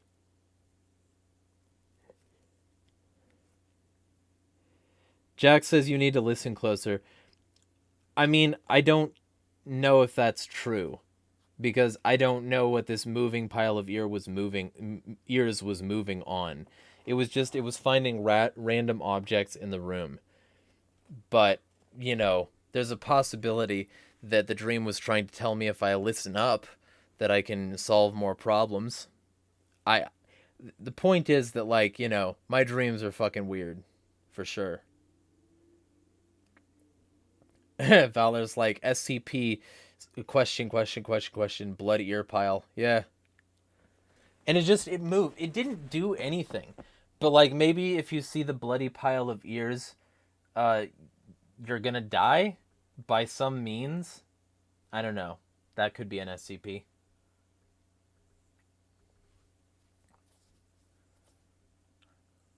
Either way, though. I didn't like the Impossible Whopper. I could definitely tell the difference, and it was just more carb-like. It was like consuming weird cardboard, in my experience. So I wasn't a fan. Either way, though, wrapping it up relatively soon because it is 8 my time. So, is there anything else y'all want to talk about?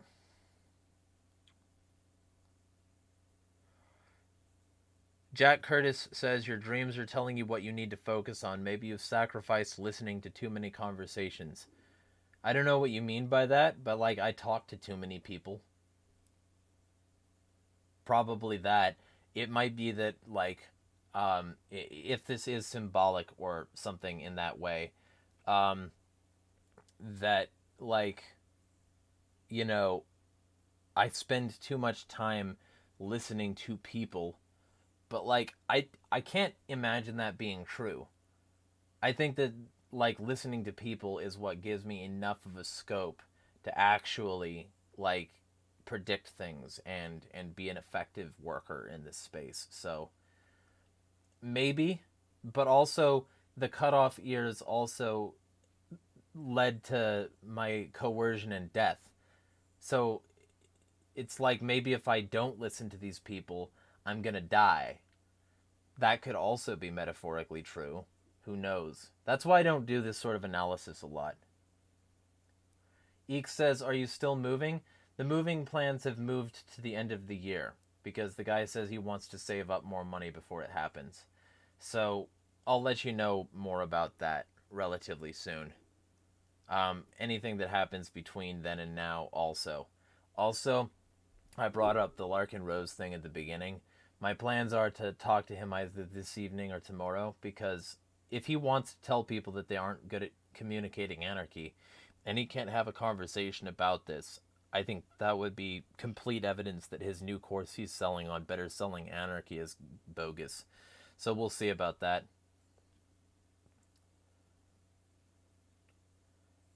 Eek says, we're all going to die, so the best advice is to live as if today is your last. Kinda. I can see where that's coming from. And, like, I have, like, no problem if somebody wants to make stoicism their life. But for me, I'm all about, like, the cynicism and the solipsism. For me, I think that there's a much greater reality to perceive beyond this one. You know? And of course, Eek is one of the, like, only people who's supported me long term financially. He's the guy who runs Liberty Professionals. Details on getting security consults in the description. But basically, he is one of the reasons that I've been able to sustain rent as long as I have, and expenses and shit. So if y'all want to also support my Patreon, you're free too. But he's currently my biggest and longest term supporter. So I'm still thankful for that. Because if I do move, part of, like, I'm going to owe part of my ability to move to him. But I'm also going to need to, like, massively ramp up content and get more supporters, because then I will have the income necessary to actually be in a better apartment. So that's going to be the goal there. Jack says, are enough of the people you listen to diverse enough? Yes, absolutely. I am in so many different circles. And that's one of the things that I sort of pride myself on, is that I will absolutely jam myself into so many different conversations. Like so many different kinds of people. And sort of bounce my ideas off them and see if they can actually disprove them. And usually they can't, so. Maybe OMG needs writers? I don't know what OMG is.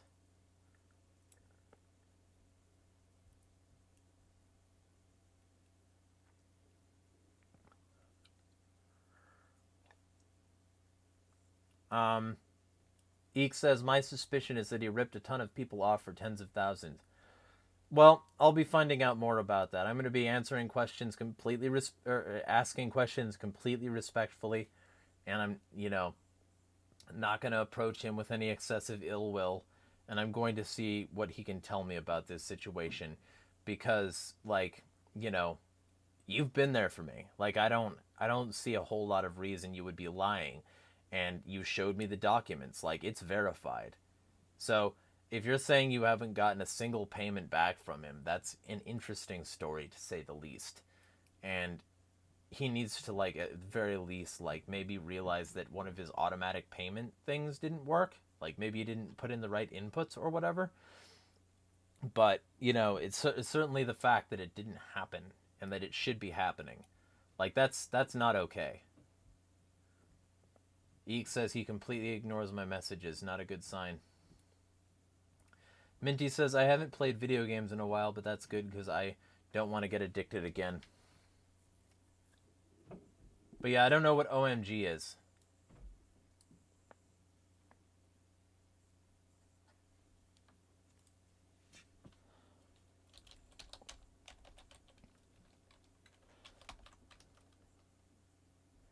Also, anyone here who isn't already supporting me and is an adult, feel free. This is a link to my Patreon. Even $5 a month would be good. So, and I also have other methods if you don't want to use Patreon. Just let me know. But yeah, like, that's the base level thing, is that just saying you would be a good investigative journal. Yeah, but I don't know what OMG is.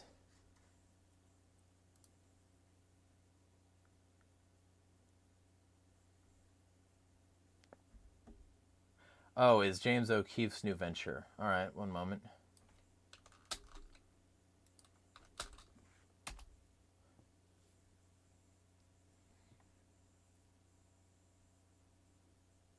Launches new company, OMG. O'Keefe Media Group.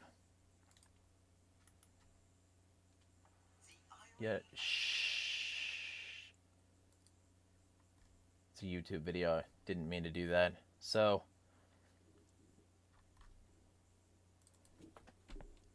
O'Keefe Media Group. James O'Keefe.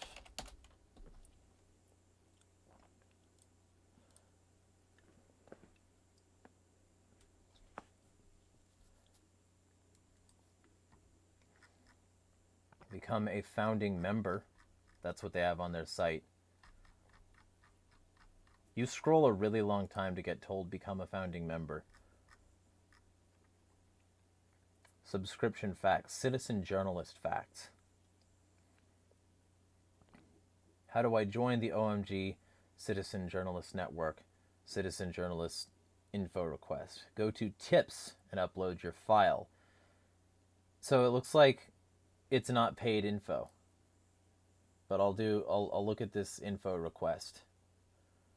How you may be a good citizen journalist, what aspect of your background or skill set complement your interest in blah. Please send an up-to-date photo of yourself holding a covert camera. So, the thing is that I would have to have a covert camera, so it would be difficult, because I can't afford that. And I would have to be fucking, like, less known probably, because what they appear to want is covert journalism. So the O'Keefe Media Group, it seems like what they want for now is people who are okay with doing this totally anonymously.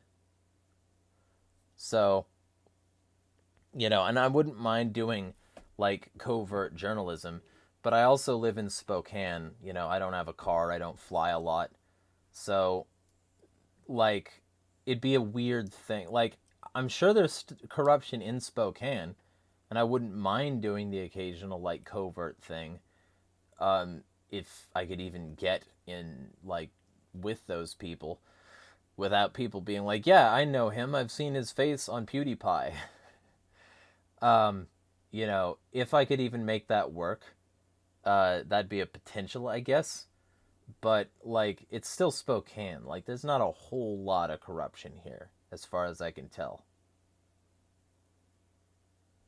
But, like, you know, I would take tools if you want to send tools for better videography and, you know, things like that. Like, I'm not going to say no, but, like, ultimately the general thing is, and I'm not going to shave my beard, Jack. That's not going to happen. That's part of my branding. But certainly they wouldn't recognize me because, like, I've got this big dumb chin. If you look at this, you can see my fucking jawline here. It's actually allegedly a very good jawline, right? And I've, like, been told that if I shave my chin, I'll look more like a Chad. But I don't actually care.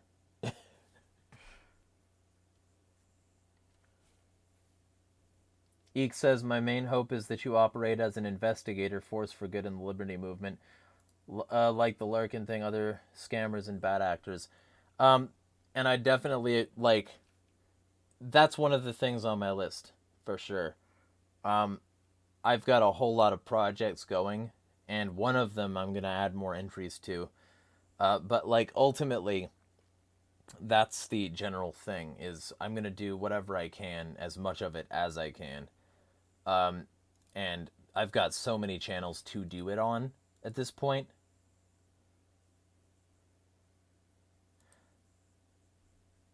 Jack says, if you don't care, get a hind height and infiltrate. If I ever need to go gray, I will definitely be getting something like a high and tight and a shave. Eek says, you are well known, so people can't easily ignore the truth you share. Jack says, you're definitely smart enough, you know the lingo. Eek says, as a PI, I kept my hair long. Yeah. Yeah, like, my whole deal, like, I think I would be much more effective from the sidelines and getting interviews and things like that. Much more effective than doing the kind of thing that O'Keefe does. Because what O'Keefe does is he like, gets people to, like, fake a date with somebody, right? That's what O'Keefe does. And people already know me around town as being the guy that, like, does these insane long runs and, you know, occasionally parkour. I'm already known, so. Eek says, I have a gift for going unnoticed in a scene. Street people are more comfortable with me. Never want to look like a cop. Yeah. Yeah, you know, even right now, like, the hair and beard, sure, those are definitely not cops, but I am wearing a gray t-shirt, and it's basically troop wear. So, you know, fucking, your mileage may vary. But either way, though, there's going to be a lot more coming. A lot more. And my general plan right now, after I call it, because I've got some plans that I'm already like 13 minutes late for, tomorrow, there's going to be a lot that's going to start to happen. So, just, well, I mean, Jack says infiltrate the right. I mean, it's relatively easy to do that since a lot of their stuff is online. If I wanted to infiltrate right-wing circles, I would just have to infiltrate their online circles, and you can just create aliases for that. So, but either, like, I don't need to change my appearance at all to do that. But either way, though, this be where I be calling it. I will keep y'all informed. Oh, before I go, though, Jack and anyone else who's interested, free email newsletter. And you can sign up for that free email newsletter here. I'm going to send out an issue tomorrow. So, y'all can sign up for the free email newsletter and get my extremist words in your box. Tomorrow there's going to be a video on this guy named Scott Ritter. Or not a video, a fucking email about Jack Ritter, and potentially a video, but I haven't quite decided on that yet. So there's this Scott Ritter guy. He's a well-known repeat child sex offender, and for some reason a bunch of anti-war rallies just can't get rid of him. So I merged the emails that I got from like my last email newsletter, but if you decide you want to sign up for this one is the new one, and I needed to find one that didn't dox me by giving out my address. So I'm pretty happy with Sender, for now anyway. And I'm going to be sending out regular emails. So y'all can keep apprised, y'all can keep my insanity in your box, and if you know people who also use emails, you can forward this to them. So Eek says, yeah, he keeps showing up in the Ukraine interviews. Those interviewers don't know the poison he is. Abso-fucking-lutely not. And the ones who do are poison too, because, like, there are some of them who, like, have been tagged and informed and battered about this, and they still like him. So, anyway, be well, all. See you out there. Smash the fucking state.